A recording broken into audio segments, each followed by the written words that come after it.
Welcome students. AP స్టేట్కి సంబంధించి 2023 ఇయర్లో ఏ అడ్మిషన్ ప్రాసెస్ ద్వారా అయినా సరే, ఏపీ ఎంసెట్ ప్రాసెస్ ద్వారా అయినా సరే, మేనేజ్మెంట్ అయినా, స్పాట్ అడ్మిషన్ అయినా జాయిన్ అయినా సరే, బీటెక్ ఫార్మసీ స్టూడెంట్స్ అందరికీ R23 రెగ్యులేషన్ ప్రకారమే ఎగ్జామ్స్ కండక్ట్ చేయడం జరుగుతుంది. So R23 regulation question paper pattern ఎలా ఉంటుంది, క్వశ్చన్ పేపర్లో క్వశ్చన్స్ ఎలా ఇస్తారు, ఎన్ని మార్క్స్కి ఇస్తారు, మీరు ఎన్ని యూనిట్స్ చదివితే పాస్ అవుతారు, ఒక సబ్జెక్ట్లో పాస్ అవ్వాలంటే ఎన్ని మార్క్స్ రావాలి, ఇలా కంప్లీట్గా క్వశ్చన్ పేపర్ ప్యాటర్న్తో పాటు మీరు చదవాల్సిన యూనిట్, పాస్ మార్క్స్ క్లియర్గా ఎక్స్ప్లెయిన్ చేస్తాను. వీడియో స్కిప్ చేయకుండా చూడండి, లైక్ చేసి తప్పకుండా షేర్ చేయండి. కంప్లీట్ అప్డేట్స్ కోసం ఛానల్ సబ్స్క్రైబ్ చేసుకొని బెల్ బటన్ అయితే ప్రెస్ చేయండి. మీరు ఏ యూనివర్సిటీ అయినా, JNTUK, JNTUA ఆ JNTUV affiliated, autonomous and campus colleges, university college అయినా సరే R23 రెగ్యులేషన్ ప్రకారమే అందరు స్టూడెంట్స్కి ఎగ్జామ్ కండక్ట్ చేయడం జరుగుతుంది. ఇక్కడ BTech first year first semester paper pattern అనేది చూపిస్తున్నాను. ఇదే పేపర్ ప్యాటర్న్ అనేది మీరు ఫార్మసీ స్టూడెంట్స్ అయినా, మిగిలిన ఏ సబ్జెక్ట్ సంబంధించి పేపర్ అయినా సరే ఇలానే ఉంటుంది. ఫస్ట్ ఒక సబ్జెక్ట్లో మీరు పాస్ కావాలంటే ఎన్ని మార్క్స్ రావాలి చెప్తాను చూడండి. R23 రెగ్యులేషన్ ప్రకారం ఇంటర్నల్ మార్క్స్ 30 ఉంటాయి పేపర్, ఎక్స్టర్నల్ పేపర్ అనేది 70 మార్క్స్కి ఉంటుంది. ఎక్స్టర్నల్ పేపర్లో మీరు పాస్ అవ్వాలంటే 35% మార్క్స్ రావాలి, అంటే 24.5 మార్క్స్. 70కి కంపల్సరీగా 24.5 మార్క్స్ వస్తేనే ఎక్స్టర్నల్ పేపర్లో పాస్ అవుతారు. ఇది సబ్జెక్ట్లో పాస్ అవ్వడం కాదు, ఆ పర్టిక్యులర్ సబ్జెక్ట్లో పాస్ అవ్వాలంటే 100 మార్క్స్కి మీకు కంపల్సరీగా 40 మార్క్స్ రావాలి. ఏది ఇంటర్నల్ ప్లస్ ఎక్స్టర్నల్ కలుపుకొని 100 మార్క్స్కి 40 మార్క్స్ వస్తేనే ఆ సబ్జెక్ట్ పాస్ అవుతారు. ఎక్స్టర్నల్లో పాస్ అవ్వాలి కంపల్సరీగా, ఆ సబ్జెక్ట్లో కూడా పాస్ అవ్వాలి, అప్పుడే క్లియర్ అయినట్టు మీకు సబ్జెక్ట్ అనేది. ఇప్పుడు ఎక్స్టర్నల్లో సపోజ్ మీకు 32 మార్క్స్ వచ్చాయి, ఓవరాల్గా 40 మార్క్స్ వచ్చాయి, నేను పాస్ అవుతానంటే మీకు ఇంటర్నల్లో లెస్ మార్క్స్ ఉన్నాయి కాబట్టి పాస్ అవ్వడం జరుగుతుంది. ఇక్కడ ఇంటర్నల్లో మ్యాండేటరీగా ఇన్ని మార్క్స్ రావాలని మాత్రం R23 రెగ్యులేషన్లో ప్రజెంట్ అయితే మెన్షన్ చేయలేదు.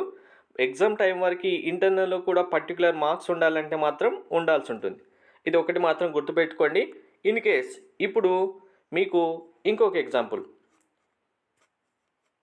ఎక్స్టర్నల్ ఎగ్జామినేషన్లో మీకు జస్ట్ 22 మార్క్స్ వచ్చాయి, కంప్లీట్గా ఇంటర్నల్ ప్లస్ ఎక్స్టర్నల్ కలుపుకుంటే మీకు 40 మార్క్స్ వచ్చాయనుకోండి, అప్పుడు పాస్ అవుతారా అంటే నో. ఎక్స్టర్నల్ సబ్జెక్ట్ పేపర్లో మీకు కావాల్సిన మార్క్స్ రాలేదు కాబట్టి ఓవరాల్గా 100కి 40 మార్క్స్ వచ్చినా ఫెయిల్ అవుతారు. సో కంపల్సరీ ఎక్స్టర్నల్ పేపర్లో పాస్ మార్క్స్ తెచ్చుకోవాల్సిందే. ఇంకా క్వశ్చన్ పేపర్ ప్యాటర్న్ కనుక వస్తే మనకు క్వశ్చన్ పేపర్లో part A, part B 2 parts ఉంటాయి. పార్ట్ ఏ అనేది షార్ట్ ఆన్సర్ క్వశ్చన్స్ అనుకోండి, పార్ట్ బి అనేది లాంగ్ ఆన్సర్ క్వశ్చన్ టైప్ అనుకోండి.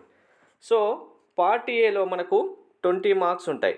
ఈ 20 మార్క్స్ ఎలా ఇస్తారంటే, మనకి ఇప్పుడు 5 యూనిట్స్ ఉన్నాయి కదా, 5 యూనిట్స్ నుంచి ప్రతి ఒక్క యూనిట్ నుంచి 2 క్వశ్చన్స్ ఉంటాయి. ఇందులో ఇక్కడ 1 క్వశ్చన్కి 2 మార్క్స్ ఉంటాయి. ఇలాంటి 2 మార్క్స్ క్వశ్చన్స్ అనేవి మనకు 10 వస్తాయి. ఓవరాల్గా 10 ఇంటూ 2 మార్క్స్ 20 మార్క్స్కి మనకు ఈ పార్ట్ ఏ అనేది ఉంటుంది. అంటే మీరు ప్రతి ఒక్క యూనిట్కి 2 క్వశ్చన్స్ వస్తాయి కాబట్టి మీరు ఒక 3 యూనిట్స్ చదివారనుకోండి, ఈ షార్ట్ ఆన్సర్స్ క్వశ్చన్స్ అనేవి 6 వస్తాయి. 6 ఇంటూ 2 మీకు 12 మార్క్స్ ఇక్కడ కవర్ అవ్వడం జరుగుతుంది.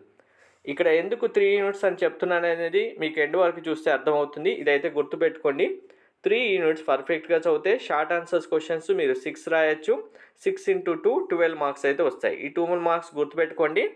ఇలా పార్ట్ ఏ ఉంటుంది. నెక్స్ట్ పార్ట్ బిలో ప్రతి క్వశ్చన్కి మీకు 10 మార్క్స్ ఉంటాయి. పార్ట్ బి కూడా చెప్తాను, క్లియర్గా చూడండి. పార్ట్ బి కన్ఫ్యూజ్ అవ్వద్దు ఎవరు. పార్ట్ బి 50 మార్క్స్కి ఉంటుంది. మనకు 5 యూనిట్స్ నుంచి ప్రతి యూనిట్ నుంచి 1 క్వశ్చన్ ఇస్తారు.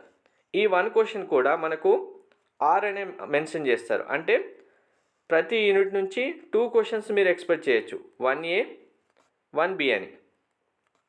ప్రతి యూనిట్ నుంచి 1A 1B ఇస్తారు. మీరు 1A అయినా రాయాల్సి ఉంటుంది, 1B అయినా ఆన్సర్ రాయాల్సి ఉంటుంది.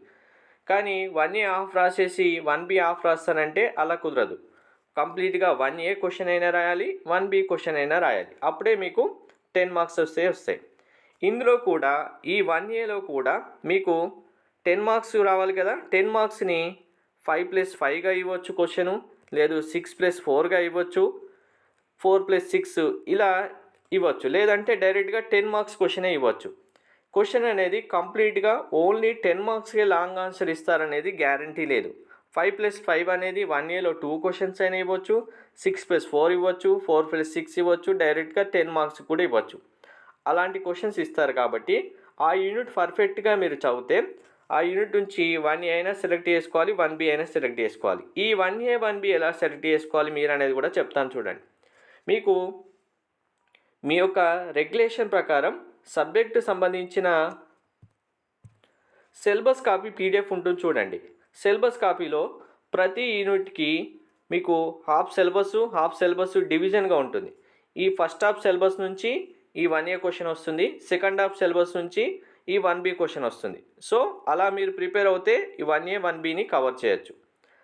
మీకు క్వశ్చన్స్ కూడా ఒకసారి చూస్తే అర్థం. ఇక్కడ చూడండి, మీకు ఈ క్వశ్చన్స్ ఎక్కడి నుంచి ఎక్కడి వరకు ఉంటాయి. First part A 1 question complete అయిపోయింది కదా. పార్ట్ Bలో 2 to 6 క్వశ్చన్స్, అంటే 2, 3, 4, 5, 6 ఇలా 5 యూనిట్స్ నుంచి మీకు first unit, second unit, third unit, fourth unit, fifth unit నుంచి ఇలా లాంగ్ ఆన్సర్స్ క్వశ్చన్స్ వస్తాయి. ఇందులోనే 2A 2B, 3A 3B, 4A 4B, 5A 5B, 6A 6B, AR రాయొచ్చు, B అయినా రాయొచ్చు. మీరు ఈ క్వశ్చన్ చూడండి ఒకసారి, క్లారిటీగా అర్థమవుతుంది మీకు.